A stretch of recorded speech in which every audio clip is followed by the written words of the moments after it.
There are some matters about this clinic that defies explanation. I've been working at EverCare Medical Center for several months now. The center is a vast, up-to-date facility in Pennsylvania that provides everything from advanced surgery devices to a reading room filled with current health publications. So when I learned they needed a night shift physician, I applied immediately. I was exhausted by the patient-facing side of the work and assumed that working nights meant fewer idle chats. And the cases arriving at 3 a.m., they were the true emergencies, moments when I could truly make a difference. It didn't take long to learn the routine at EverCare. It's pretty much like any regular hospital for the most part. Yet a handful of tales from the recent months have been troubling me lately, and I believe others ought to know about them. I can't share specifics about the patients themselves or reveal their names, but these accounts aren't really about the patients.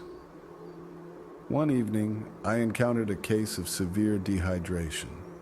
The girl was surprisingly calm for her age and didn't react when we hooked her up with an IV. I chose to keep her overnight for observation because of her condition. Later, when the hallways had grown uncannily quiet, I went to check on her before trying to sleep. I entered her room and found her sitting upright in bed, fully awake and wearing 5 surgical masks. I slipped in quietly, the door clicking softly behind me. The room felt colder than other parts of the clinic, so I told her gently, "You don't need all those masks." She looked at me with serious, almost frightened eyes and explained that a lady had been repeatedly forcing her to drink something. A lady with lengthy locks reaching her waist, whose words she could hear even though her lips never moved. That raised red flags for me. No one like that should be near her room at such an hour. I left and phoned security, describing what the girl had mentioned. Their reply was a blend of worry and peculiar familiarity. They talked about increasing security on that level and noted that the partitions should have kept the lady out. At the time, that seemed acceptable.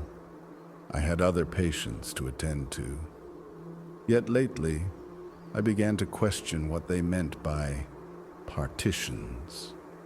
Every now and then we experience odd equipment glitches.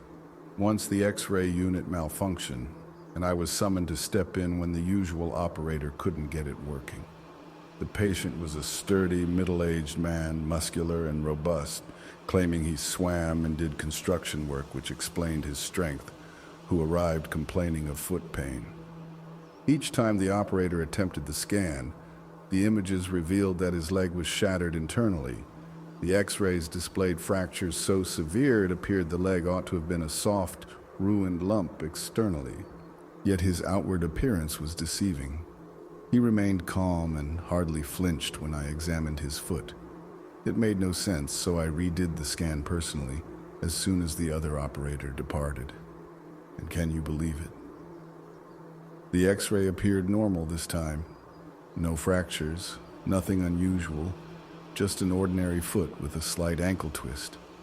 I diagnosed him with merely a sprain, advised him to keep it raised and apply ice regularly, and he was relieved, mentioning he had an important swimming competition coming up that he didn't want to miss. I recorded the incident and informed my supervisor to send maintenance to inspect the machine. Then there were the usual heartbreaking cases, those instances where you do everything to save someone, but it just isn't enough. I recall when 2 men brought their unconscious mother in, finding her completely unresponsive in front of the television. Unsure how long she had been like that, they rushed to the closest ER, and my thoughts immediately turned to a stroke or heart attack. The team did all they could, but she passed away that night. I will never forget the sound of her sons when I had to deliver the news. Later, I learned the true cause of her death: suffocation, with a note explaining that it was as if her body simply forgot how to breathe. One of my early cases involved a woman in a minor car crash. She swerved to avoid a deer and ended up crashing into a tree. Fortunately, she managed to walk away without major harm. During a routine eye exam, she asked if I could have the other nurse step out of the room, though we were the only two present. Assuming it was just shock from the accident, I agreed and continued the exam, but she wouldn't drop the matter. Repeating herself and growing more agitated, she claimed the nurse was unsettling her. Trying to ease the tension, I asked her to describe the nurse she saw. She described a nurse with lengthy hair and a mouth that stays still when speaking. Her tone escalated with each word, and as she grew so agitated, I decided to humor her by saying, "All right, I've asked the nurse to leave." Although she appeared somewhat relieved, she remained nervous and mentioned she wished the nurse would act like a normal person. I wasn't sure what she meant, so I inquired about her family, her home, and her job.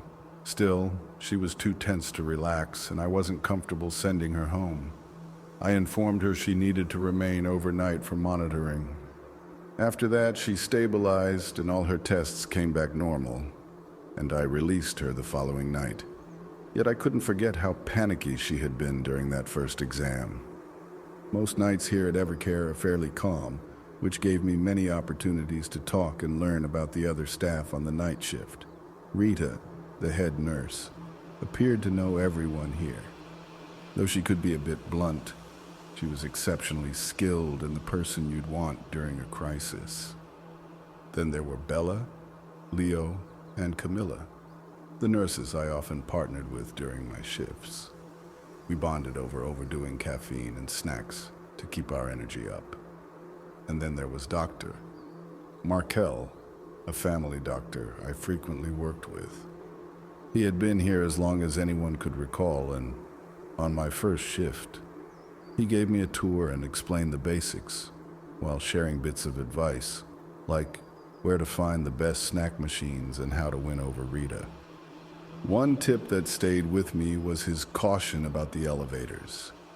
If the elevator ever took me to the 6th floor by itself, I should remain where I was. The doors would close soon, and I could exit on the correct level. When I inquired about the 6th floor, he waved dismissively and explained that it was the admin level, and I would rarely need to visit there. The team was really excellent. Everyone took care of one another. And you won't find a clinic with kinder bedside manners than the staff at EverCare. I've encountered patients who only trust one doctor and refuse anyone else. One late shift, a female patient arrived, very anxious and specifically requesting to see Dr. O'Connor because she wanted to know the outcomes of some tests. The doctor had found some bumps on her back that required screening for cancer, but I had never heard of a doctor by that name here. I offered to review the results for her, yet she insisted on seeing that one particular doctor. I headed to the nurse's desk and asked Rita about it. As soon as I mentioned the name, a bizarre expression crossed her face, as if struck hard, yet oddly pleased. In a trembling tone, she explained that doctor. O'Connor had just retired after 50 years of service, though he had waited for the test outcomes before departing.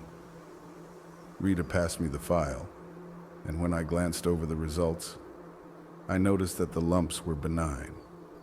Hidden within was a handwritten message for the patient that read, "I'm sorry I couldn't bring you this great news sooner, but I wish you a long, joyful life." Signed by Dr. O'Connor. I returned to the patient to deliver the positive results and inform her about the retirement. She was glad to hear her issue was minor, but puzzled about the retirement, thinking Dr. O'Connor was too young to retire. I explained that 50 years is a very long tenure as a doctor. Then she showed me a photo on her phone, a picture snapped by her son just last week, showing her smiling beside a young woman who appeared freshly graduated. The very image she claimed was Dr. O'Connor. My friends have since asked if I ever felt uneasy working the night shift. I replied that the clinic appears the same at night as in the day. We don't switch off the lights. When I worked daytime, I hardly noticed the change until I reached the parking area. Most facilities even have backup generators to keep the equipment running regardless of circumstances. Yet I recall one time when the lights went out. I was assisting in an operation when, halfway through, the room suddenly went pitch dark, so dark you could hear everyone gasp. The monitors were the only source of light, and thankfully they showed our patient remained stable. Every device functioned well, and we suspected a wiring issue. The lights returned a few seconds later, and that's when I noticed something odd. Among the usual instruments in our tray, scalpels and forceps, were tools I had never seen before. One with 2 prongs ending in feathered tips, another resembling a metal bloom with sharply edged petals, and a few more that defied description. I stayed silent, knowing you focus on the patient during surgery, not on strange tools. After the operation, someone in scrubs removed those odd instruments with the tray, but I never saw them being brought in. The door hadn't even been opened at the time, and I never saw that individual again. I admit, some of our patients can be odd. One night, I was in an exam room with a young boy and his mother. The boy, with a dangerously high fever and barely responsive, was about to say something as I sipped my coffee. He feebly pointed at my mug and managed to say that a woman had slipped something into my drink. His mother quickly reassured him that no woman was in the room, but the boy continued to protest. Not wanting to stress him further, I promised to stop drinking coffee, which soothed him and allowed me to complete the consultation. I then admitted him to the children's ward. As soon as they left, I grabbed my mug and headed to the restroom, where I tipped the mug over the sink and noticed a rusty razor blade drop out. Sometimes even visitors find themselves in trouble. EverCare has liberal visiting hours. People can come in to see patients at any time, so it wasn't rare to see random folks wandering the corridors asking where the restrooms were. I recall one time when a visitor ended up becoming a patient. While making my rounds, I heard a loud thump in the corridor and found a man collapsed on the stairway, clearly in severe pain. I promptly called for help and examined him, discovering he had dislocated his shoulder. He explained that while visiting a friend and looking for a restroom, he heard someone calling his name in a way that used an old nickname known only to his friends.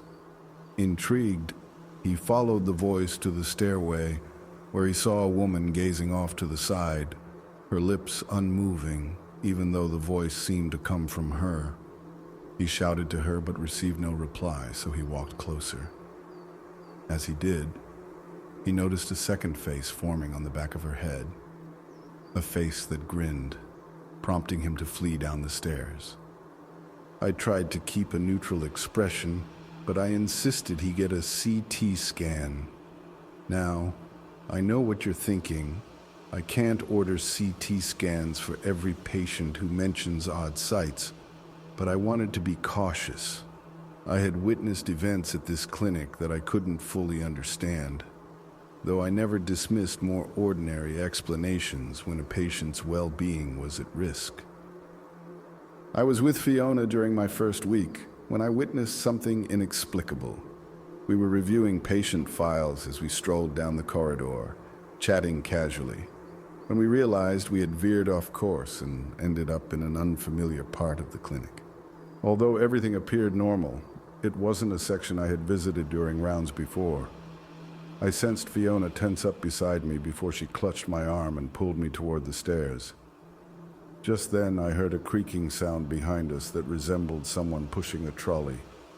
Fiona told me to disregard it and keep moving, but I couldn't resist looking back. There, gliding across the ceiling toward us, was an empty wheelchair. Fiona urged me to continue and ignore it, holding my arm even tighter as we hurried away. She mentioned that such occurrences happened occasionally, and advised that the best course of action was to head for the nearest stairs, if you ever found yourself in an unrecognized wing. I was relieved to have someone with me who witnessed it too. It confirmed I wasn't losing my mind. But Fiona never discussed it again, and I kept that episode to myself. Major casualty events still occurred every few weeks. Incidents like house fires, multi-car crashes, and even a listeria outbreak once. Yet the most significant was the stampede.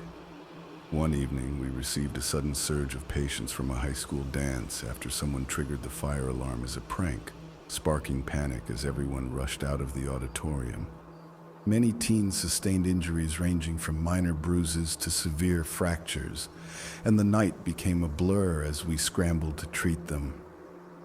I learned the name of the high school while talking to some of the teens.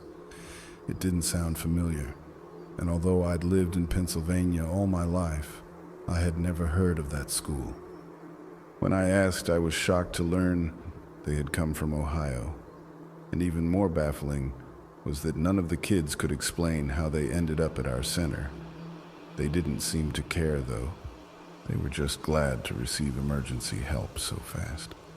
Unfortunately, I didn't manage to talk with any EMTs who brought them. I later discovered all the teens had been released by the next night, and a quick online search confirmed there had indeed been a stampede, exactly as they described, thankfully with no lives lost. I have many more tales from my time at EverCare. Some still send chills down my spine. When I was a newcomer, the technicians mentioned seeing human faces during routine CT scans. Not just any face, though. They described one with a wide mouth and overly spaced eyes that appeared randomly, without any obvious pattern.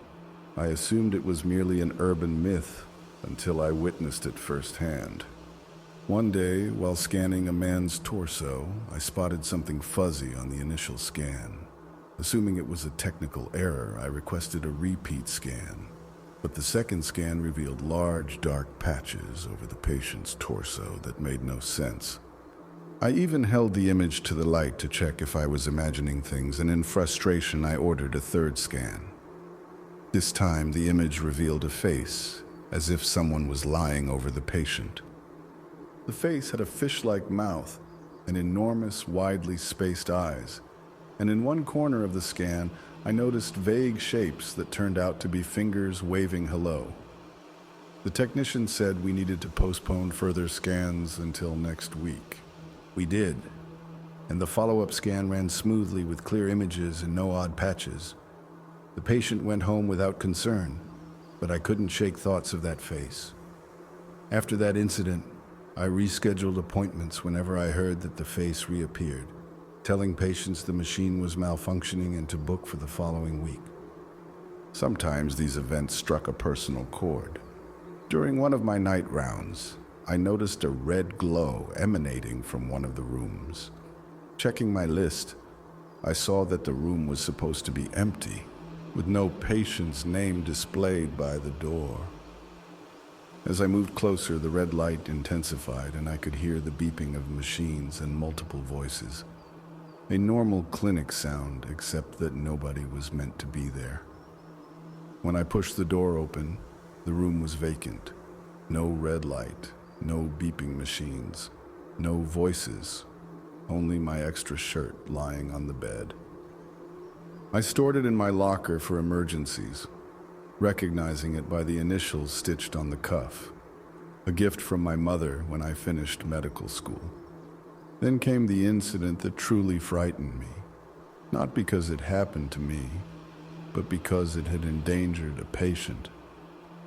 That night, a terminal patient went into code. He was due to be moved to hospice the next day, but his heart halted in the middle of the night. We rushed in as soon as Rita yelled "Code Blue," and thankfully, we managed to revive him quickly. Once he regained consciousness, he began mentioning a nurse who had been visiting him often, a gentlewoman with long, flowing hair who that night offered to end his pain permanently if he allowed her, allegedly pressing down on his chest to stop his heartbeat. None of us saw a woman when we entered the room, but the other patient confirmed the tale, saying he had seen her too and even tried to call for help when he noticed her actions. Later that night, we received another code for a violent patient.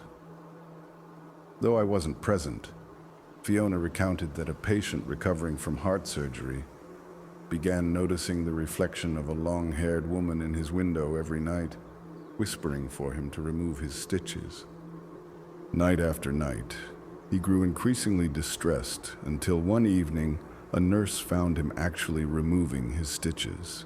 He had torn several off before we intervened and had to be sedated to prevent further harm.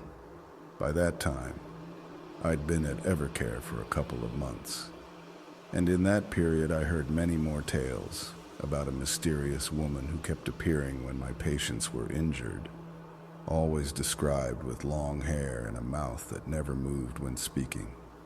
After those two codes, I began asking around about her, but everyone advised me to disregard her, claiming that security was aware of her and handled the situation. Yet I always felt that no one truly knew anything about her. Even Fiona admitted that I'd have to accept this as part of the clinic's history, saying that the woman had been present since EverCare was established. Then, as she started to walk away, I reached for her arm to ask more, but my hand passed right through. I assumed I had missed her presence somehow, so I tried again, only to have Fiona spin back around and shout, "Don't touch me!" I apologized, explaining I just wanted some answers, and she calmed a little, apologizing for her outburst, as she said it had been an incredibly long night. I even offered to take her out for breakfast as a truce, but she declined, insisting she was happiest here at the clinic. That's when it struck me. I'd never actually seen Fiona outside the clinic, not even in the parking lot. And I had never noticed any staff leaving at the end of their shifts. When I arrived for my next shift, I resolved to observe more closely. As usual, everyone was already there, chatting and working as if nothing were amiss. I saw Dr. Markell pouring himself a cup of coffee in the staff lounge, giving me a warm pat on the shoulder as he sipped. Yet as the night progressed, I began noticing strange details.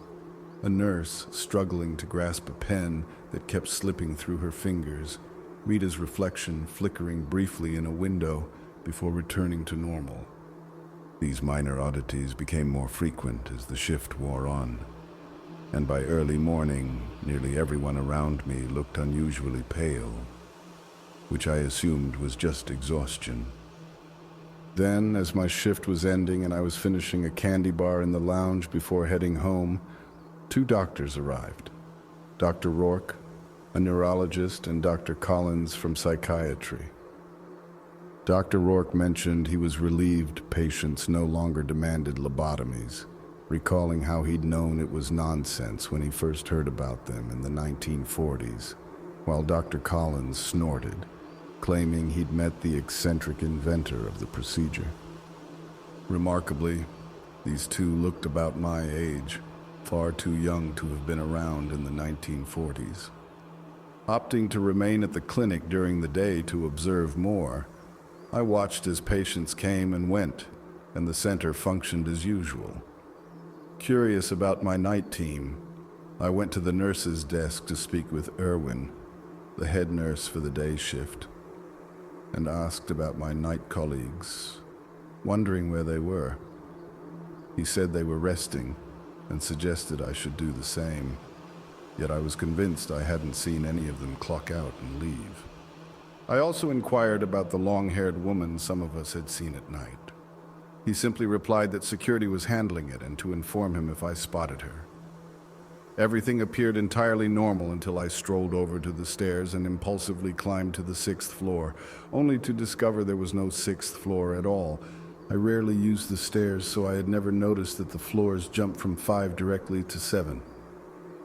I returned to the elevator, stepped in, and waited. Eventually, the button for the 6th floor illuminated by itself.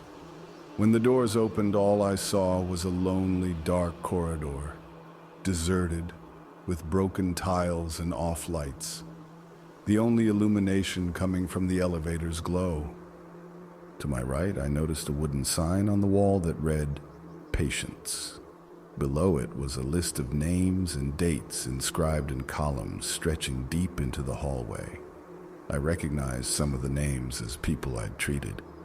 Next to each name were dates, some with just a birth date, others with 2 dates, the latter indicating the day they passed. The first few columns showed more names of living patients than those who had died. Glancing to my left, I saw another wooden sign that read "Staff," beneath which was a separate list of names extending into the darkness.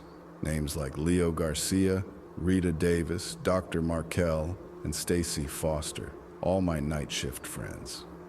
Next to each name were 2 dates, a birth date and the day they passed, with many of those dates much older than those on the patient list, including dates from the 60s, 30s, even the 1900s. Squinting at the board, I searched for the most recent name added. It turned out to be mine, the only one without a death date beside it.